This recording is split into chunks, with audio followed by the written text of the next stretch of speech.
لیکن دیکھتے ہیں اب آگے چل کے اس کے اندر کیا ہوتا ہے۔ بند لفافہ بہرحال ایک بار پھر جو ہے وہ موضوع بحث آ گیا ہے۔ اس کے بعد جناب وزیر قانون اعظم نذیر تارڑ صاحب نے جو ہے وہ ایک بیان دیا ہے اور انہوں نے کہا ہے کہ جناب عمران خان صاحب کو ملنے والی سزا کے حوالے سے آرٹیکل 45 کے تحت سربراہ مملکت یعنی صدر کے پاس یہ اختیار ہے کہ وہ اس کے اوپر عدالتی فیصلے بھی ہیں۔ اگر کوئی صدر کو رحم کی اپیل کرتا ہے اور صدر کو لگتا ہے کہ وہ رحم قابل قبول ہے تو وہ معاف کر سکتے ہیں۔ تو یہ کہہ رہے ہیں کہ جناب عمران خان صاحب اگر رحم کی اپیل کرتے ہیں تو صدر کے پاس یہ اختیار ہے کہ وہ معاف کر سکتے ہیں۔ میرا یہ خیال ہے کہ پچھلے سال جنوری میں عمران خان صاحب کو 3 مختلف کیسز کے اندر سزا سنائی گئی تھی اور اس وقت صدر عارف علوی تھے اور عمران خان صاحب نے تو اس وقت رحم کی اپیل نہیں کی تھی، تو کیا خان صاحب جو ہے وہ رحم کی اپیل کریں گے صدر آصف علی زرداری سے؟ میرا نہیں خیال کہ کریں گے۔ اس کے بعد جناب وی نیوز نے خبر دی ہے اور بشرا بی بی کے بیرک کے حوالے سے خبر آئی ہے۔ اس میں کہا گیا کہ جناب بانی چیئرمین پاکستان تحریک انصاف عمران خان اور ان کی اہلیہ بشرا بی بی کو 190 ملین پاؤنڈ کیس میں بالترتیب 14 اور 5 سال کی سزا سنائی گئی ہے، جس کے بعد بشرا بی بی کو کمرہ عدالت سے حراست میں لے کر اڈیالہ جیل کے اس ہال میں منتقل کیا گیا جہاں تحریک انصاف کے دور حکومت میں موجودہ وزیر اعلیٰ پنجاب مریم نواز شریف کو پابند سلاسل کیا گیا تھا۔ میڈیا رپورٹس کے مطابق 190 ملین پاؤنڈ ریفرنس میں سزا سنانے کے بعد بشرا بی بی کو اڈیالہ جیل میں ایک ہال میں منتقل کر دیا گیا جہاں ان کا طبی معائنہ بھی کیا گیا، جس کی رپورٹ کے مطابق بشرا بی بی تندرست ہے۔ دوسری جانب عمران خان چونکہ پہلے ہی اڈیالہ جیل میں ہیں، اس کیس میں سزا کے بعد وہ اسی سیل میں قید ہیں جہاں پہلے قید تھے۔ بشرا بی بی کو بایو میٹرک کے بعد خواتین وارڈ سے منسلک ایک ہال میں رکھا گیا جہاں انہیں پہلے بھی پابند سلاسل کیا گیا تھا۔ وہی ہال ہے جہاں پی ٹی آئی دور حکومت میں مریم نواز کو قید میں رکھا گیا تھا۔ میڈیا رپورٹس کے مطابق بشرا بی بی کو اڈیالہ جیل میں ادویات بھی فراہم کر دی گئی ہیں، ضروری سامان بھی ان کی بیرک تک پہنچا دیا گیا ہے جس میں کپڑے، جوتے، چادریں، کھانے پینے کی اشیاء، بیڈ شیٹس، تکیے اور دیگر چیزیں شامل ہیں۔ تو ایک جو ہے وہ یہ ڈیولپمنٹ ہوئی۔ اس کے بعد جناب ہائی کورٹ میں ججز کی تعیناتی کے معاملے کے اوپر جو ہے وہ جوڈیشل کمیشن کا ایک اہم اجلاس جو ہے وہ کل ہوا اور اس کے اندر chief justice of Pakistan justice Yahya Afridi کی زیر صدارت جو ہے وہ جوڈیشل کمیشن آف پاکستان کا جو ہے وہ یہ اجلاس سپریم کورٹ میں ہوا اور اہم اجلاس میں اسلام آباد اور بلوچستان ہائی کورٹس میں ایڈیشنل ججز کی تعیناتی کے معاملے پر غور کیا گیا۔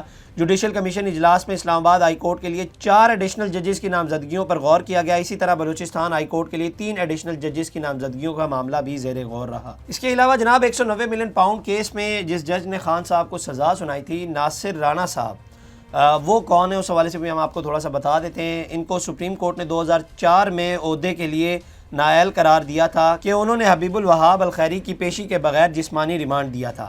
اس کے بعد سپریم کورٹ نے معاملہ مزید کارروائی کے لیے لاہور ہائی کورٹ کو بھجوایا تھا جہاں سابق chief justice Lahore high court Iftikhar Hussain Chaudhry نے جج ناصر رانا کو بری الزماں قرار دے کر دوبارہ جج تعینات کر دیا تھا۔ تو یہ جو ہے وہ تھوڑی سی ڈیولپمنٹ تھی، تو اس حوالے سے بھی ہم نے آپ کو بتایا۔ اس کے بعد جناب مریم نواز صاحبہ وزیر اعلیٰ پنجاب آج کل بڑی یونیورسٹیز کے اندر جا رہی ہیں اور کل وہ اکاڑا یونیورسٹی کے اندر گئی تھی اور وہاں پر جو ہے وہ ایک واقعہ پیش آیا۔ ایک تقریب کے دوران ایک لڑکی جو ہے وہ نواز شریف کے ساتھ اپنی تصویر لے آئی اور مریم نواز نے پوچھا کہ آپ کو اسکالرشپ ملا ہے؟ تو اس نے کہا کہ اس نے جواب دیا کہ نہیں، مجھے اسکالرشپ نہیں ملا۔ تو انہوں نے کہا او اچھا، آپ ویسے آئی ہو۔ دوسری لڑکی آئی، تصویر لینے کے بعد جو ہے وہ پھر اس سے بھی پوچھا گیا کہ آپ کو بھی اسکالرشپ ملا ہے؟ تو اس نے بھی جواب دیا کہ مجھے بھی نہیں ملا۔ پھر آخر میں 2 چھوٹی بچیاں آئیں، انہیں تھینک یو کہہ کر جو ہے وہ بھیج دیا گیا۔ تو وہ دونوں لڑکیاں ہیں، ان کو دونوں کو جو ہے اسکالرشپ نہیں ملی۔ تو اس دوران جو ہے وہ تقریب کے دوران مریم نواز صاحبہ نے جو ہے وہ گفتگو کی اور انہوں نے کہا 190 ملین پاؤنڈ کیس کے فیصلے کے بعد القادر یونیورسٹی میرے پاس آ گئی ہے، اب وہاں دنیا کے ساتھ مذہب کی تعلیم بھی دی جائے گی، جادو ٹونا کرنا نہیں سکھایا جائے گا۔ تو اچھا، جب یہ فیصلہ آیا تھا تو اس کے اندر جو ہے وہ سرکاری تحویل کے اندر اس یونیورسٹی کو دیا گیا ہے۔ اب یہ نہیں پتا کہ یہ سرکاری تحویل میں وفاق کے پاس آئے گی یا پنجاب حکومت کے پاس آئے گی یا مریم نواز صاحبہ کے انڈر آئے گی یا وزیر اعظم شہباز شریف صاحب کے انڈر آئے گی۔ اب دیکھتے ہیں اس کے اندر کیا ڈیولپمنٹس ہوتی ہے۔ اس کے بعد جناب پی ٹی آئی نے ایک نوٹیفیکیشن جاری کیا اور اس کے مطابق بین الاقوامی سطح پر انسانی حقوق کی خلاف ورزیوں کو اجاگر کرنے کے لیے تحریک انصاف نے 12 رکنی انسانی حقوق کی کمیٹی جو ہے وہ تشکیل دے دی ہے، جس کمیٹی کے سربراہ جو ہیں وہ اسد قیصر صاحب ہوں گے اور اس کے اندر جناب فردوس ابو نیازی اور کول شوزف عالیہ حمزہ جو ہے وہ اس کمیٹی کے اندر شامل ہیں۔ اس کے علاوہ بریگیڈیئر مصدق عباسی، نعیم پنجوتا بھی جو ہیں وہ اس کمیٹی کے رکن ہیں۔ اس کے علاوہ قاسم خان سوری، عاطف خان زلفی بخاری یو کے سے جو ہے وہ یہ رکن ہوں گے اور additional secretary general Firdous Shamim Naqvi بھی جو ہیں وہ اس کمیٹی میں شامل ہیں۔ مجھے حیرانگی ہو رہی تھی شہباز گل صاحب کو اس کے اندر شامل نہیں کیا۔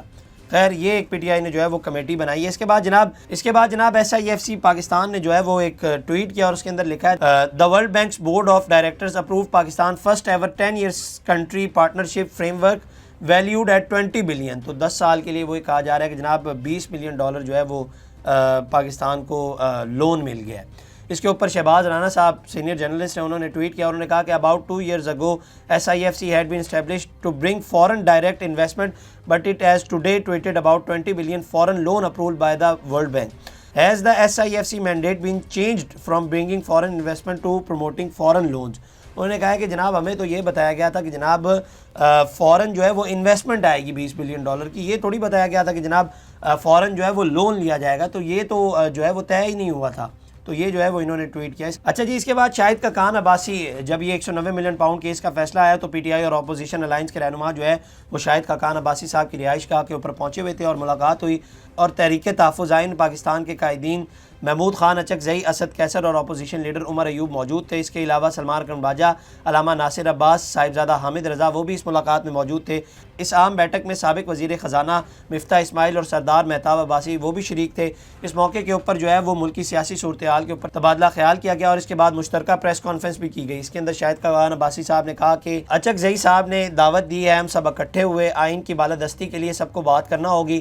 عمر ایوب نے بھی اس موقع پر بات کرنا چاہی لیکن ان کا گلا خراب تھا اور کوشش کے دوران ان کی آواز جو ہے وہ نہ نکلی. تو انہوں نے کہا کہ نعرہ لگا کر کہا کہ ان کا گلا بیٹھ گیا ہے. تو وہاں پر جو ہے وہ شاہد کاکان عباسی صاحب نے ایک جملہ ان کے اوپر کہا تو وہ جو ہے سارے ہنسنے لگ گئے. تو اس ہنسی کے اوپر جو ہے وہ عظمہ بخاری صاحبہ نے ایک ٹویٹ کیا. انہوں نے کہا کہ کہیں سے لگ رہا ہے کہ ان کے کرپٹ لیڈر کو آج سزا ہوئی ہے, ان کے تو کہہ کے ہی نہیں رک رہے, لگتا ہے کہ مطمئن ہے کہ ٹھیک ہوا ہے. تو یہ جو ہے وہ عظمہ بخاری صاحبہ نے ٹویٹ کیا. حالانکہ یہ بات کسی حد تک ٹھیک بھی ہے, کل عمران خان صاحب کو سزا ہوئی ہے اور اس کے اوپر جو ہے وہ یہ اس طرح سے کہہ کے لگا رہے ہیں. اس کے بعد جناب انصار عباسی صاحب نے کل ایک خبر دی جو میں پچھلے ولاگ میں آپ کے ساتھ شیئر کرنا بھول گیا. انہوں نے کہا کہ جناب بیک چینل مذاکرات سے شہباز شریف کی حکومت کو کوئی خطرہ نہیں, ان مذاکرات میں کوئی شامل یا پس پردہ پیش آنے والے واقعات اور حالات سے آگاہی رکھنے والی تحریک انصاف کے رہنما جانتے ہیں کہ بات چیت کا محور حکومت کی تبدیلی نہیں.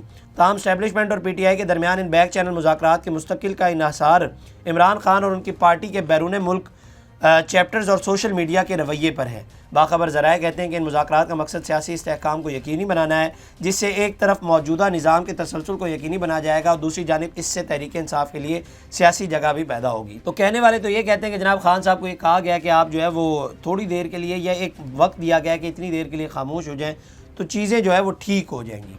اس کے بعد جناب ایک بڑی امپورٹنٹ ڈیولپمنٹ, اور عالمی جریدے نے جو ہے وہ یہ ایکسیپٹ کیا ہے کہ پاکستان کی دفاعی صلاحیت کم از کم نیوی کے حوالے سے جو ہے وہ بھارت سے بہتر ہو گئی ہے. اور یہ جو ہے وہ یورشیا ٹائم ایک جریدہ ہے اور کینیڈا سے یہ شائع ہوتا ہے, اور اس کے جو ایڈیٹر ہیں, انٹرسٹنگ چیز جو ہے وہ بھارتی ہیں, پرکاش نندا, اور ریتو شرما جو ہے وہ اس کی آتھر ہیں جنہوں نے یہ خبر دی ہے. تو اس کے اندر جناب وہ لکھتے ہیں, بیسیکلی آپ کو لبے لباب دے دیتا ہوں. اوور آل جو اس کے اندر کہا گیا وہ بہت بڑا جو ہے وہ کالم لکھا گیا. اس کے اندر یہ کہا گیا کہ جناب یہ جو AIP ٹیکنالوجیز ہے, یہ جو سب مرینز آ رہی ہیں پاکستان, جو میں نے آپ کو بتایا گیا تھا تو فلیٹ کی جا رہی ہیں چائنا اور پاکستان کے درمیان, اس کے اندر جو ہے وہ یہ AIP ٹیکنالوجی جو ہے وہ شامل ہے. اور اس حوالے سے یہ کہا جا رہا ہے کہ جناب یہ AIP ٹیکنالوجی جو ہے یہ بھارت کے پاس نہیں ہے.